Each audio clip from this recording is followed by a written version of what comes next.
Tov. Alors, Baruch Hashem, d'abord, Chodesh Tov, évidemment. Et je voulais qu'on essaye de voir ensemble, Shalom, Eitan, quel bonheur. Baruch Hashem. On aura certainement, Bezrat Hashem, à partir de la semaine prochaine et dans 15 jours, d'autres participants. Et Chazak Baruch Noam, ce cours, il peut être jusqu'à 120 ans, parce qu'il y a des couples qui se marient à chaque fois. Donc on est foutu pour longtemps encore. Baruch Hashem. Ah, Tov. c'est cool. Quand vous parlez, on kiffe. Ah Donc, on va essayer ensemble, Bezrat Hashem, de faire deux choses. D'abord, comme à l'habitude, grâce au Rav Aviner, Shalita, j'aime bien faire justement voir qu'est-ce qu'il a donné un œil particulier sur la paracha de la semaine sous l'angle de la vie de couple. C'est avec ça qu'on va commencer, Bezrat Hashem. Et après, je voudrais justement qu'on traite une des questions qui a souvent été posée sur le fait de pouvoir ou de vouloir étudier avec sa femme. Okay, je voudrais qu'on essaye au bout du compte de réfléchir aussi à cette question et quelles sont les limites, quelles sont les implications et quels sont encore une fois les paramètres que nous devons prendre en considération. On va essayer de le voir. Et comme j'ai dit, si on a le temps, on essaiera aussi de terminer cette problématique de la tsniout. Encore une fois, je vous encourage à voir les cours, ceux qui n'ont pas eu l'occasion de les écouter sur le drive, parce que ça permet aussi d'orienter, d'aiguiller des choses qu'on peut-être devrait peaufiner encore, qui ne sont pas suffisamment réfléchis. Je suis à votre écoute.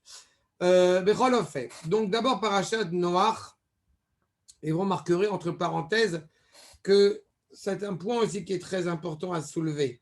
Dans le rapport des couples qui sont en train de se broder depuis Adam Arishon, et ce jusqu'à, j'ai envie de dire, au moins jusqu'à Abraham, voire jusqu'à Yaakov, on voit au bout du compte une certaine complexité.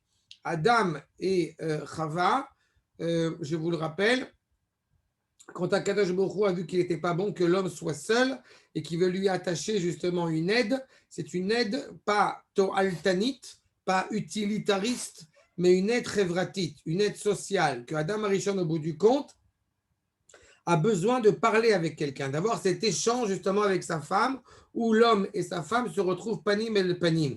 Malgré tout, on a vu le rapport à la faute et les implications. Okay, cette femme que tu m'as apporté une sorte de déresponsabilité malheureusement, et on arrive à une situation qui n'est pas moins dramatique, j'ai envie de dire, si c'était même plus dramatique, à l'époque de Noach.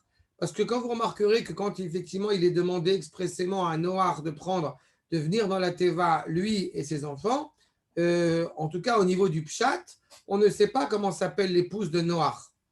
C'est-à-dire, ça veut dire qu'il y a une sorte de problématique ici où il n'y a pas d'équilibre, il n'y a pas d'équivalence, encore une fois, entre l'homme et sa femme, comme ce sera le cas entre Abraham et Sarah, où il y a justement un vrai échange, une vraie reconnaissance.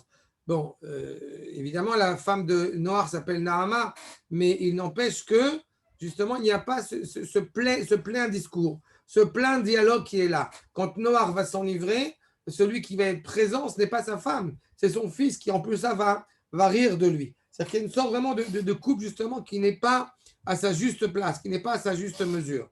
Et puis, on a Abraham, on a Yitzhak qui, quand effectivement, avec Rivka, qui lui rappelle sa mère, donc effectivement il se met à l'aimer. Yitzhak était tunisien, c'est bien connu. Et Yaakov Avinu, évidemment, où il y a un vrai rapport de proximité avec Rachel, justement. Donc, la première fois, on voit vraiment Yehava, où il y a ce réel amour dans la constitution, encore une fois, du peuple. Mais la notion de couple, on voit bien, elle est fondamentale. Et justement, il y a une question qui s'impose, c'est la question du pour vous. On a dans la mitzvah, à la fin de Parashat Noach, on a dans cette Parashat Noach l'obligation, l'exigence, encore une fois, de la mitzvah de pour vous. Pour vous, je rappelle, ça vient de prix, de faire de celui qui va assurer les engendrements, vous, la chaîne ribouille, le fait de faire au bout du compte des enfants, de repeupler, si je puis dire, la terre. Et on nous dit le Rav Meir Simcha Midvinsk, le Baal Meshech Chochma, qui a Ish Metsuve al Prou Urvu Velo Aisha. Il y a parmi vous des femmes, Baruch Hashem, qui sont ou avant, ou pendant, ou après la grossesse. Et on peut se poser la question, justement, pourquoi est-ce qu'à l'homme, il y a cette obligation de prouveau et elle n'est pas donnée à la femme. Première question. La deuxième question, pourquoi ça nous intéresse et pourquoi ça intéresse le Meshech Chochma dans cette paracha particulièrement, alors qu'on a déjà eu cette mitzvah dans la paracha de Bereshit avec Adam Arishon et Chava. Et semble-t-il là-bas, la question n'est pas posée. Et ici, elle est posée. Top. Keitzad. D'abord, en plus, là, il faut être deux pour faire des enfants. A priori, jusqu'à preuve du contraire, il faut être deux. Et quand je dis deux, c'est un homme et une femme. Je sais qu'aujourd'hui, Baruch Hashem, ce sont des gens très ouverts à plein d'alternatives. Mais à la base, c'est un homme et une femme. Je sais que je vous fais un grand ridouche, mais à la base, c'est un homme et une femme. עכשיו, כי הקדוש ברוך הוא לא מטיל על האדם משימה בלתי אפשרית. Point supplémentaire, nous dit justement le Rav, à savoir que on ne peut pas exiger d'un homme ce qu'il n'est pas capable d'accomplir. Arayon, les familles, c'est caché. Ça, c'est pour nous, messieurs, de bien comprendre, de bien l'entendre, que la grossesse peut être un processus compliqué, c'est-à-dire difficile, nafshit, physiquement, mentalement, c'est-à-dire. Et je ne parle pas de la problématique que votre femme. Okay. Quelqu'un voulait dire quelque chose? Ah, c'est bon, c'est bon. Achab. Et je ne parle pas du problème, je ne parle pas du fait que votre femme peut éventuellement vous exaspérer pendant la grossesse. Ça, ce n'est pas comptabilisé dans le processus. C'est-à-dire, mais je parle d'une vraie difficulté. D'accord? Et pareil, pour la grossesse, l'accouchement, Reine Leda. Après, allez vous amuser, vous les mecs, vous êtes fait une petite égratignure sur le doigt. C'est-à-dire, ah, j'en peux plus, je vais mourir. C'est-à-dire, j'ai eu pendant une semaine, 15 jours, l'histoire du Nagif, où effectivement, j'étais enfermé dans la chambre et j'ai de la fièvre et je tousse, je crois que je vais mourir. Et pendant ce temps-là, ma femme, elle est en train de tout gérer toute la famille. C'est-à-dire, on connaît. Reine Leda, la reine Akadosh Baruch Hu, justement, Lo chiev et aisha bepriya urviya. Ça vous renvoie au propos du Ramban, quand justement il y a important d'apporter un sacrifice expiatoire après la grossesse, après l'accouchement. On amène la colombe. On se dit, mais pourquoi la colombe? Parce que c'est en général un sacrifice expiatoire, mais dû au fait de la mauvaise langue. Parce qu'on sait pertinemment que dû aux douleurs de l'enfantement, eh bien, la femme aurait pu dire pendant l'accouchement, plus jamais ça, je ne veux plus voir mon mari, je ne veux plus d'enfants, je ne veux plus personne. On sait qu'elle l'a dit sans vraiment le penser. C'est-à-dire, je dis ça, évidemment. On fait quoi aujourd'hui On fait quoi aujourd'hui qu'il n'y a pas de Mikdash? Il y a une alternative à... Non, mais aujourd'hui, il y a la péridurale. Elle pense plus comme ça, la femme. Ouais, mais elle souffre quand même. Avant d'arriver à la péridurale. Aujourd'hui, on prie. On espère. Aujourd'hui, tu as la mère et la grand-mère qui viennent habiter chez le couple parce qu'il paraît que ça arrange tout le monde. Alors c'est absolument faux, ça n'arrange personne. Non, on fait quoi? Il n'y a pas de korbanot, Bezrat Hashem. Mais on espère aussi que justement, il n'y aura plus de douleur de l'enfantement. Mais en tous les cas, la réalité actuelle, c'est qu'il pourrait y avoir des douleurs. C'est là. Donc on sait qu'au bout du compte, elle ne le pense pas vraiment. Alors on amène un sacrifice. C'est là. Maintenant, comme il y a vos femmes à côté de vous, alors je ne peux pas vous dire que la femme pense rarement ce qu'elle dit. Mais ça, parce que ça ne serait pas inconcevable. Après, je vais me faire... bon. Moi, je m'en fous, ma femme, elle est en céphatorine pour mon fils, truc. Donc, je peux dire ce que je veux. C'est vous qui allez vous prendre des claques dans la figure. C'est pas moi. Ah, ça. Non, ne t'en vas pas de ta femme. Elle entendra malgré tout. Ah, mais je vais sur le balcon, là, en secrète. Ça. אצל האיש, זה לא קשה. לכן הקדוש ברוך הוא כן חייב אותו. בסדר? Chez le garçon, encore une fois, c'est pas compliqué. Mieux que ça, vous êtes réellement conscient que vous êtes père à partir du 9e mois. C'est-à-dire après l'accouchement. Avant ça, c'est sympathique. On comprend qu'il y a un truc qui se passe. Au mieux, on a vu l'ultrasound, l'échographie.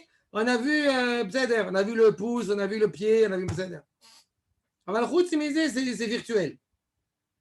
אבל, אם האישה לא מחויבת בפרייה ורבייה, לא יהיו ילדים.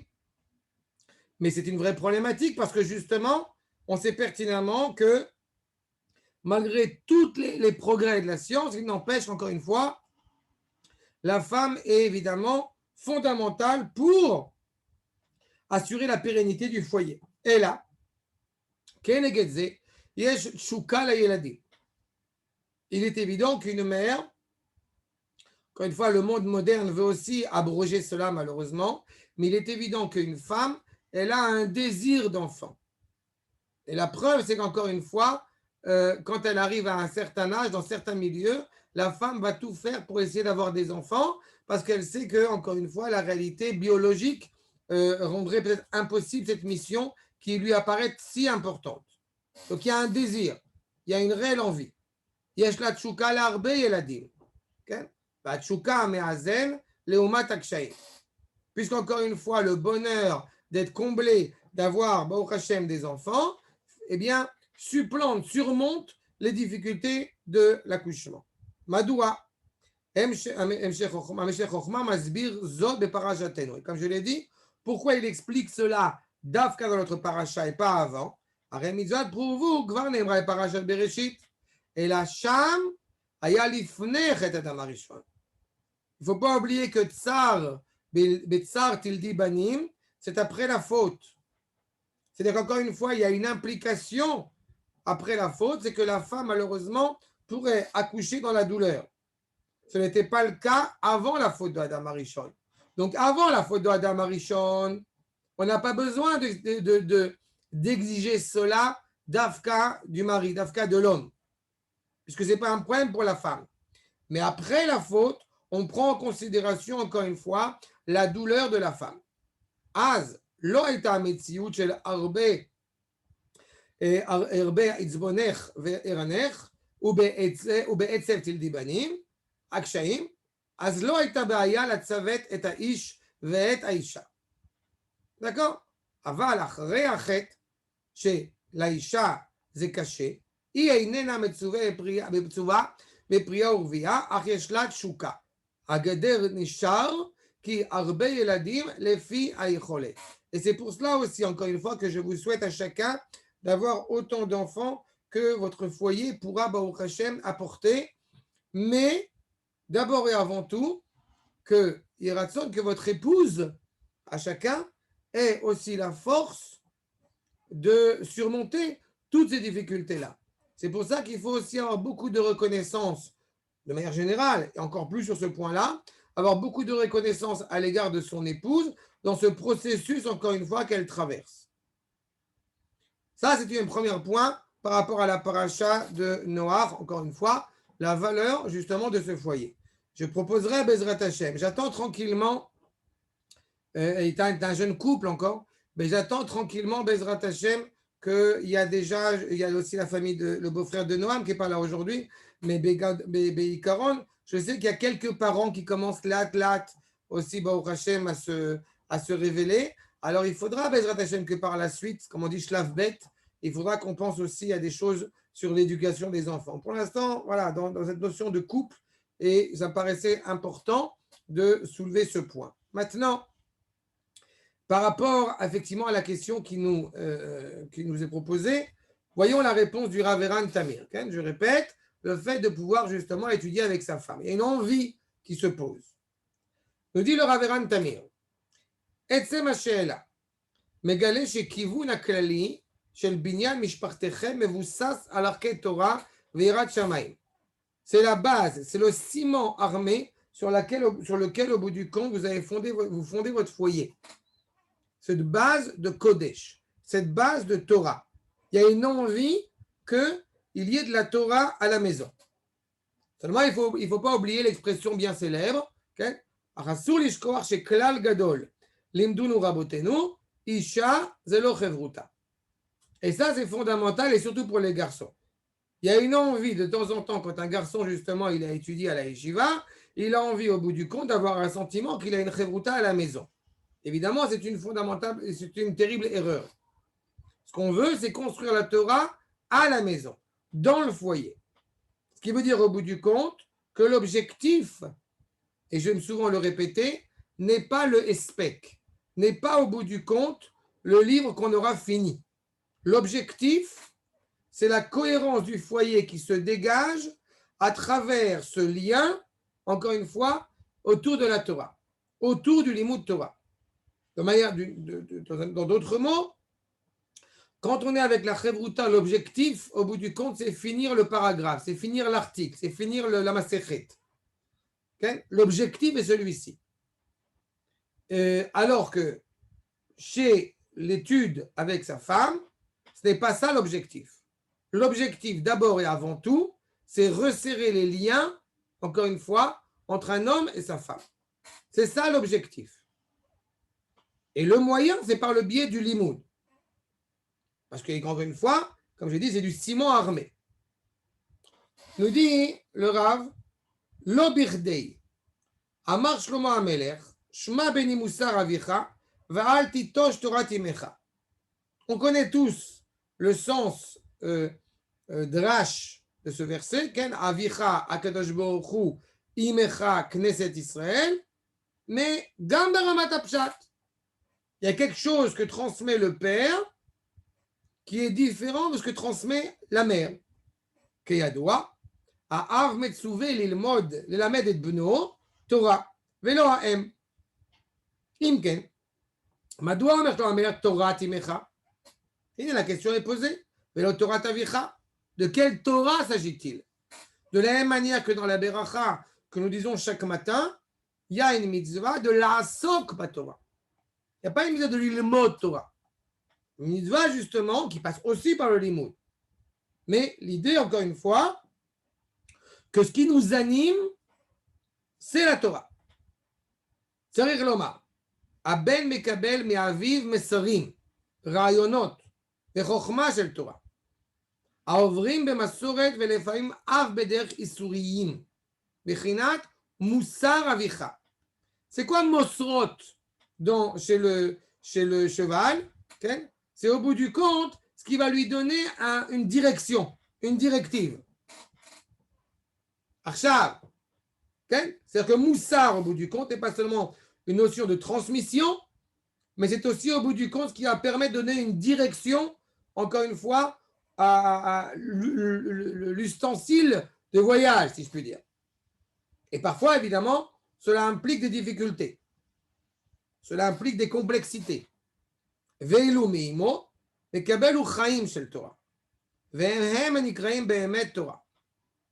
L'objectif n'étant pas de devenir une encyclopédie, et l'objectif n'est pas non plus de devenir au bout du compte un être très sympathique socialement. L'objectif, c'est que justement, par ces deux creusets, eh bien, l'enfant, par la suite, reçoive au bout du compte une authenticité, justement, de vie, parce qu'il est relié à la Torah. Mais donc, ça veut dire que le rapport, je reprends notre propos, c'est que le rapport dans le couple doit être avec ces deux pôles-là.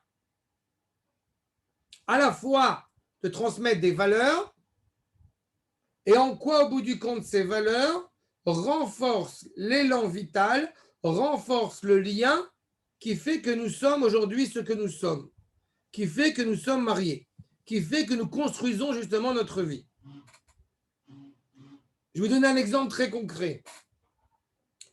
À chaque fois, quand justement en famille, le Shabbat, alors j'essaye quand à l'approche des fêtes, alors j'essaie de transmettre des valeurs, des textes, j'ai fait Rotat Tshuva, le premier chapitre avec mes enfants et ma femme et tout ça à la table de Shabbat.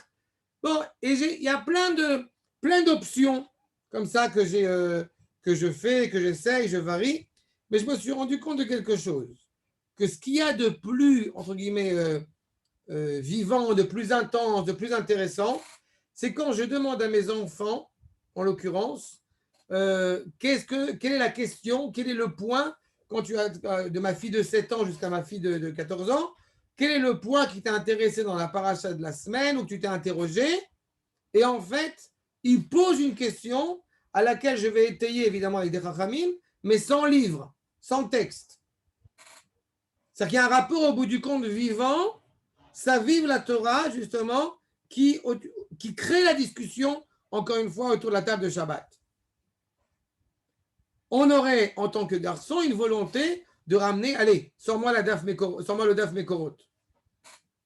Mais en fait, ce qui est important, c'est justement cette vitalité de Torah. Dafka. האם שאינה עוסקת בלימוד תורה לבניה באופן קבוע, היא המעבירה בצורות ודרכים שונות, גלויות וסמויות, את חיי התורה ומשמעותם, וערכים בחיי המעשה. בחינת תורת אימך. Ce qui est fondamental dans le couple, justement dans le ta mishparti, c'est cette vitalité de Torah qui passe par l'étude traditionnelle telle qu'on la reconnaît comme étant étude, mais qui passe par cet échange de Torah. De la même manière qu'il serait inapproprié de parler de football pendant tout le repas, et alors arrive le moment où on se rappelle dans Masechet Avot qu'on ne va pas manger zifremetim, alors on va dire un Dvar Torah parce qu'il ne faut pas déconner. Il doit y avoir cette vitalité de Torah qui est illustrée par un texte, par un limoud que vous pouvez rapporter. Mais ça veut dire que sur une quantité d'études, de manière générale, si avec votre Evruta, vous allez faire toute la page, il est possible qu'avec votre épouse, vous allez faire une ligne. Et à partir de cette ligne, vous allez discuter pendant 3 heures. Sur comment est-ce qu'au bout du compte, vous reconnaissez, vous participez, vous adhérez ou non à ce qui vient d'être écrit, comme on comprend les propos du Chacham. Meprinazou, à Kesher Sheben Adam, Sheben Haem Levanea, Dome la Kesher Sheben Ish Leishto, Bemachashava ou Bemaase. Ce même rapport, va nous dire le Rav Tamir, entre une mère et son fils, il est similaire au rapport justement de la femme à l'égard de son mari, à la fois en pensée et à la fois en acte. יותר מלימוד משותף, הנוגע רק בנושא מסוים, והמגלה בעיקר את הכוח השכלי הרעיוני המשותף שביניהם. Encore une fois, c'est plus qu'un rapport intellectuel. Je fais une petite parenthèse. Parce que ce qu'on est en train de soulever ici, en tout cas ce que le Rav Tamir est en train de porter ici, implique, non, c'est exactement cela quand vous avez une épouse qui n'a pas, si je puis dire, d'esprit analytique. C'est-à-dire qu'il y a une généralité dans ce qu'il a dit. La généralité, c'est que de manière générale, l'épouse est plus dans la dimension nafshi, et plus dans la dimension psychique que dans la dimension, au bout du compte, intellectuelle. Alors, tout ce qu'on a dit, ça marche dans ce cas-là.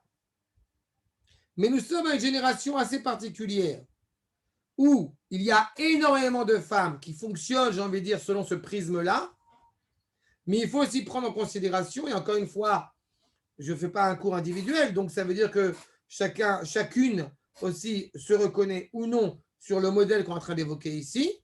Vous avez aussi des réalités de femmes qui sont, au bout du compte, plus dans une dimension intellectuelle et qui, d'Avka, vont vous dire, quand on étudie, on a envie d'étudier un texte. Donc, a priori, ce qu'on vient de dire là serait peut-être caduc. Ma réponse, c'est que non, ce n'est pas caduc. Parce que même si effectivement il y a une dimension intellectuelle reconnue chez une femme qui va être instruite parce que pour mille et une raisons, il n'empêche que dans son rapport à la réalité, eh bien, elle n'a pas ce rapport analytique.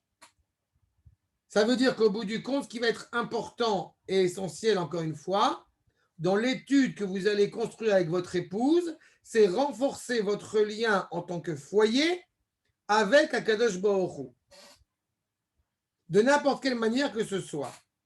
Moins sur la dimension, encore une fois, de la virgule et de ce qu'elle implique. Sur la dimension de la massorette et de ce qu'elle implique.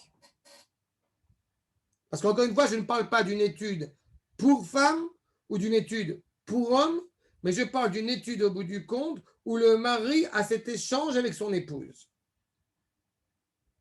Est-ce que c'est clair sur ce point?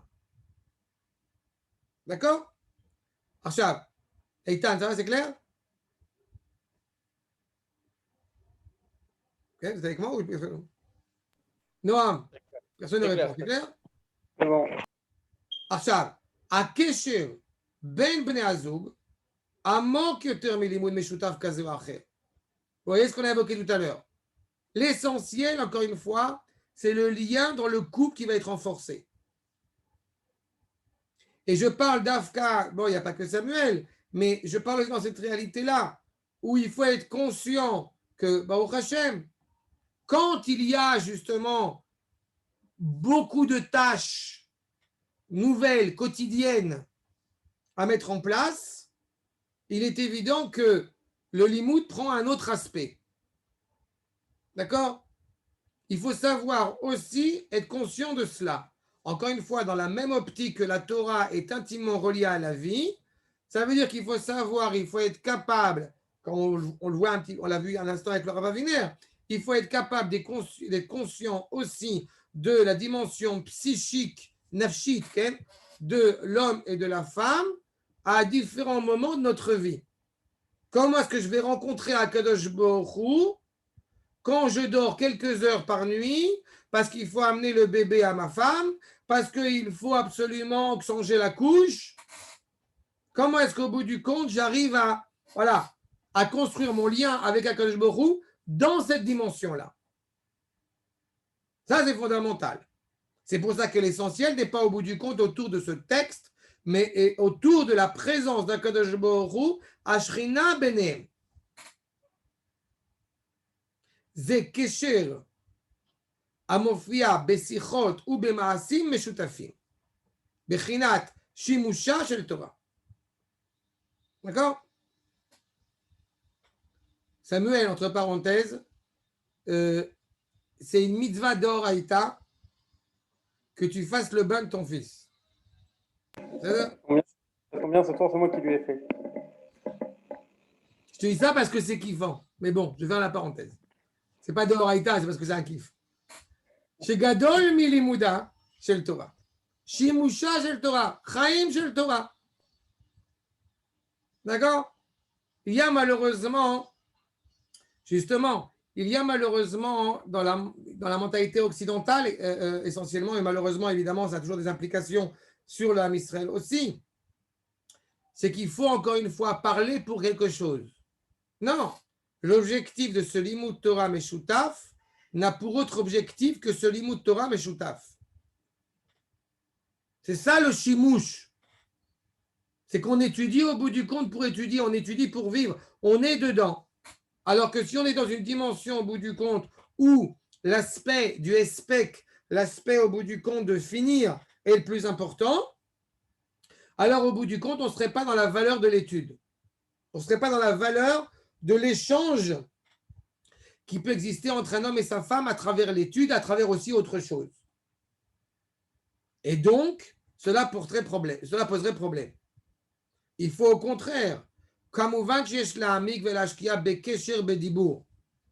parmi cette parole, encore une fois, de la même manière que, et ça je l'avais dit souvent à des khatanim, de la même manière qu'il y a une valeur au dibour, les vatala, pas énormément, mais il faut être conscient que c'est important que nous ne sommes pas encore une fois dans l'analytique, dans l'informatif,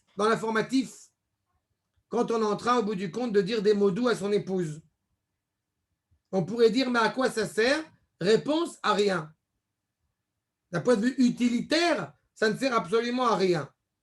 Mais amusez-vous à ne pas dire à votre épouse que vous l'aimez au moins une fois par mois, et elle vous éclate la tronche. Donc, ça vaut le coup. C'est-à-dire, écoute, j'ai apporté des fleurs à Rosh Hashanah, c'est bon, jusqu'à l'année prochaine. C'est exactement la problématique. Heureusement qu'il y a Dibour les Vatala. Heureusement qu'il y a cet échange-là. J'ai pas le temps, je dois étudier. il y a un RR. Bevadaï qu'il faut trouver le temps. Bevadaï qu'on n'a pas toujours le temps. Mais il y a un RR de ça. Bon, c'est un peu la même chose. C'est-à-dire que dans ce dibour, justement, qui va être un dibour d'échange, des valeurs, des sens, il y a aussi, évidemment, inexorablement, une importance à ce que ce dibour soit constitué de Kodesh, soit constitué de Tochen. On va le voir dans 15 jours, quand on parle de la valeur de la Sikha, de Sikhat Cholin, des Avdei Avot. Ça veut dire que même cette Sikha-là, au bout du compte, elle a de l'importance. C'est-à-dire que Dibour les Batala, c'est un Dibour les Batala, on le considère comme cela, à juste titre. Mais même cette Batala, eh bien, elle est demandée et exigée de la part d'Akadosh Baruch Hu. D'accord? Ou bemaase kedei shebehemet yofiu idealim elu bebait pnima ou bechutz lo. Vous remarquerez qu'on compare la maison, le foyer, à un mishkan, à un petit bet mikdash. Et c'est intéressant qu'on n'ait pas comparé la maison, alors qu'on étudie à la maison aussi, on ne l'ait pas comparé à un bet midrash. Donc, ce qui doit être important, c'est justement un Shekhinah qui est présente dans la maison, qui passe aussi évidemment par le limoud. Et pas de transformer au bout du compte la maison en, au bout du compte, si vous m'excuserez l'expression, en une sifria.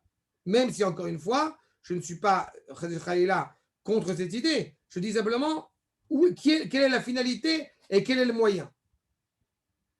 Ça, c'est le maasé. En הכוונה, אין כוונת הדברים לומר שאי אפשר לקבוע חברותה וללמוד ביחד. כן? זה ברור. לימוד משותף באופן קבוע מפרה ומפתח מאוד את הקשר הזוגי. Là encore une fois, de la même manière qu'il est fondamental, et nous l'avons étudié dans le passé, qu'il est fondamental d'étudier avec sa femme, de parler avec sa femme au quotidien, et encore une fois, Batmada, justement, il est aussi tout à fait judicieux de fixer une étude avec sa femme, courte, quelle qu'elle soit, pareil au quotidien. Quand je dis au quotidien, ce n'est pas forcément tous les jours, je me suis mal exprimé, mais en tout cas quelque chose qui est fixé dans le loose. D'accord? Comme je donnais l'exemple de le Shabbat, en famille, voilà, c'est le moment justement où on a réellement le temps de parler l'un avec l'autre, de discuter entre autres comment a été ta semaine, alors comment ça a été l'école, c'est-à-dire comment était le Zoom, et toi comment c'était le Zoom, et toi comment c'était le Zoom. Aval, à côté de ça, le fait qu'effectivement de discuter sur la paracha de la semaine, de discuter sur toutes les inyanim au bout du compte qui intéressent encore une fois la vie d'un foyer. Acha, betena isha anosé. Voilà l'exigence. Betena isha anosé, asignon, azman, ve'amakom, me'avshirim zot. Vous avez ici 4 points qui sont fondamentaux. Le sujet.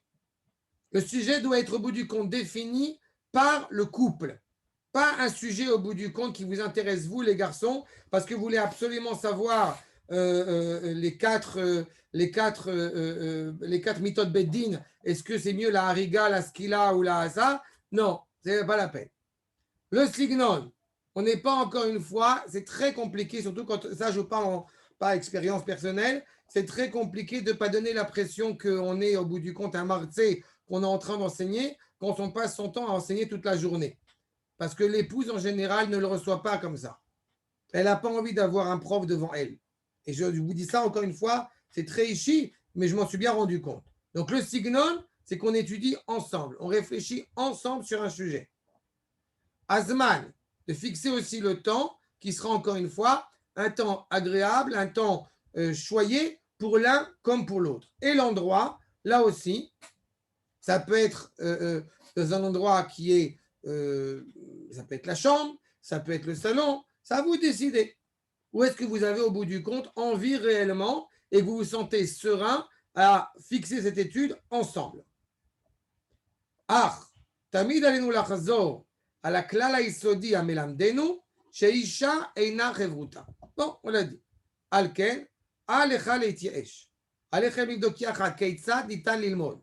מהו הנושא המדבר אליכם. Comme on a dit, encore une fois, Beize Minoun. Et entre parenthèses, ce n'est pas forcément que la vie de couple et que l'éducation et que Darkei Tahara. C'est-à-dire, il faut savoir aussi, justement, étudier des choses ensemble, d'accord, qui vous intéressent, qui vous interpellent. Je n'ai pas forcément d'idée tout de suite sur moi, mais ça peut être n'importe quoi. Et encore une fois, ça dépend aussi de la personnalité de chacun. D'accord?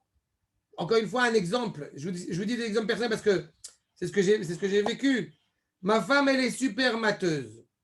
C'est-à-dire, quand moi je kiffe le Maharal, ma femme, c'est pas qu'elle est contre le Maharal, mais dès que ça part en philosophie, ça la saoule.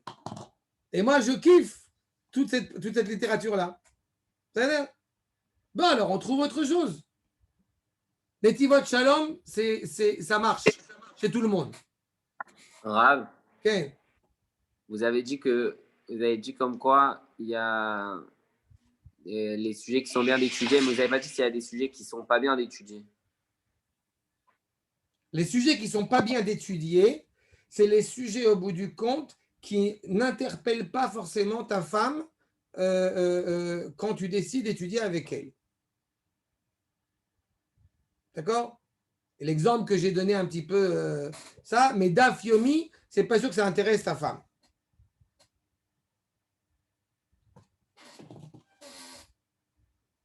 Yosef Chianchiour, je te rappelle. Là. Vous m'entendez? Vous m'entendez? Okay. Eitan, Oui, on vous entend. tu as compris la problématique? Ça dépend encore une fois des sujets auxquels ta femme peut s'intéresser. Il est certain qu'encore une fois, commencer à fixer un limoud Gemara Yom Yomi avec ton épouse, c'est pas certain que ça l'intéresse. Rav, ça n'existe pas, Betor Lolishma Balishma pour la femme. Mais la femme n'a pas de tzivouille. Ouais, je rigole. La femme n'a pas de tzivouille. Non, parce qu'avec Sarah, on a commencé Rouline et elle kiffe pas trop, alors.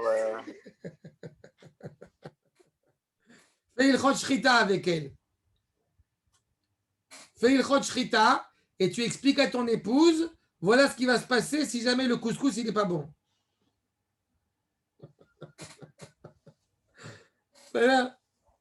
C'est encore une fois, c'est quelque chose qui doit interpeller la sensibilité de chacun. Tu diras à ton épouse que je plaisante, j'ai peur qu'elle croie que je veux. Après, ça va laisser des traces. C'est ça qui est important. J'ai, entre parenthèses, Eitan, sur la chaîne YouTube de la Chevruta, j'ai fait toute une série de petits cours de 3 minutes sur l'importance d'étudier la Torah pour une femme. À partir du Rav Elimelech Bar Shaoul, et ce qui est bien qu'elle étudie, et pourquoi elle doit étudier, et quels sont les sujets qui sont intéressants et importants à étudier. Tout ce qui est Emouna, Moussa, sont des choses fondamentales. Encore une fois, la femme, en tant que tashtit, en tant que fondement du foyer, se doit encore une fois d'avoir un rapport avec eux, parce que justement, elle va transmettre cette luminosité à la génération suivante. D'accord? עכשיו, עליכם לבדוק יחד כיצד ניתן ללמוד, מהו הנושא המדבר אליכם, באיזה מינון, כן? Encore une fois, je vous dis, s'il y a du stress, quand Baruch Hashem, il y a un bébé qui arrive à la maison, ça change un petit peu aussi l'emploi du temps. Donc, il faut savoir aussi justement comment s'organiser. אך גם אם הדבר אינו מתאפשר מסיבות שונות, עליך להמשיך לבנות ביחד את התא המשפחתי מתוך גביות לימודית שלך, לפי יכולתך מחד, והמשך הופעת חיי הקודש במשפחה, בתוך חיי המעשה, בחיבור שמיים והארץ מאידך. Encore une fois, vous pouvez étudier quelque chose et le faire partager au bout du compte à votre épouse. Puisqu'encore une fois, l'objectif n'est pas la quantité, n'est pas le spec, mais c'est que justement, il y ait Ashra, Tashechina, Chibour, Shamaim, Vaharetz, encore une fois, dans le foyer. Bencha le Benishtercha, ou Mishpacha Kula. D'accord? C'est clair sur ce point? Donc, il faut bien, si je dois résumer ce que j'ai évoqué maintenant, il faut bien comprendre qu'il y a une demande d'études. Si cette demande, encore une fois, ne vient que du garçon, c'est un problème. Mais, parce que, encore une fois, ça n'aura pas forcément d'utilité. Mais ce qu'il faut, par contre, c'est qu'il y ait dans ce dialogue avec son épouse qu'on entretient au quotidien, l'évocation. J'aimerais bien étudier quelque chose avec toi.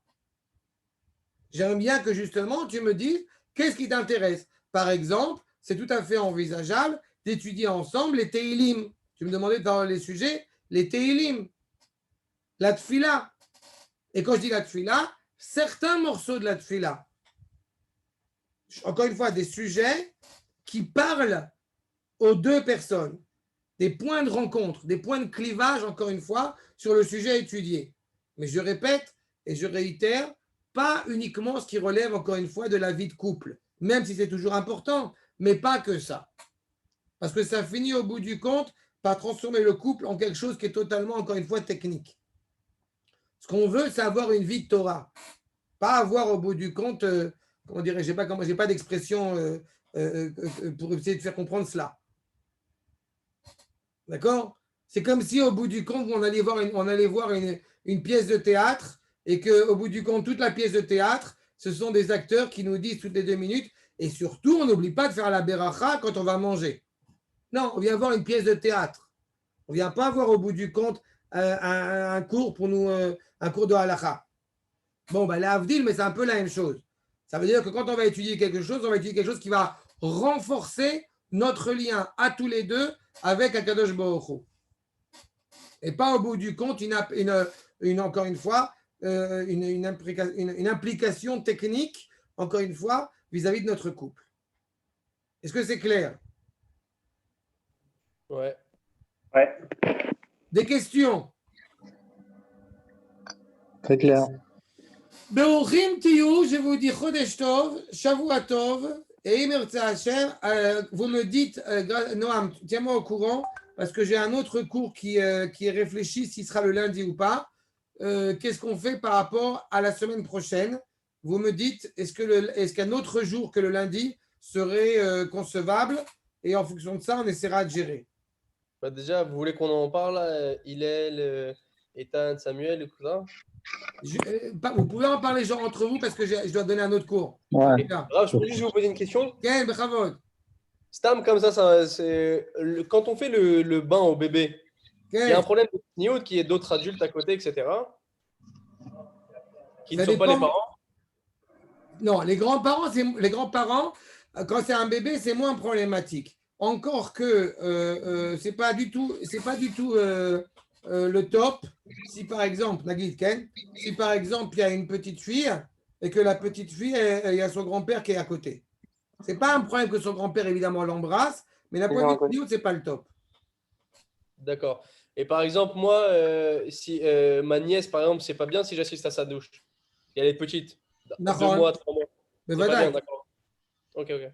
N'oublie pas un détail, c'est qu'a priori, d'un point de vue ilchatique, même si, encore une fois, on peut alléger, mais d'un point de vue ilchatique, je te rappelle que tu n'as pas le droit de toucher ta nièce à partir de 0 ans. Ok. Ah bon? Ok. Mais ça va, elle est mignonne, Rav. Non, j'ai dit que ça passe jusqu'à Begil Chinour, quoi, jusqu'à l'âge de 6 ans, quel truc. Mais il faut, comme ça, il faut bien envisager, encore une fois, des distances par rapport à ça. Les seules personnes qui peuvent embrasser leurs enfants et leurs petits-enfants, surtout jusqu'à 120 ans, c'est les grands-parents. D'accord. À la vérité, si jamais t'empêchais tes parents d'embrasser ton fils, tu es condamné à mort. C'est bien. D'accord? Ok. Donc, on se voit la semaine prochaine. Merci beaucoup, Rav. Be'ochim tiyu. Ah ouais, Chodesh Tov. Chodesh Tov. Merci.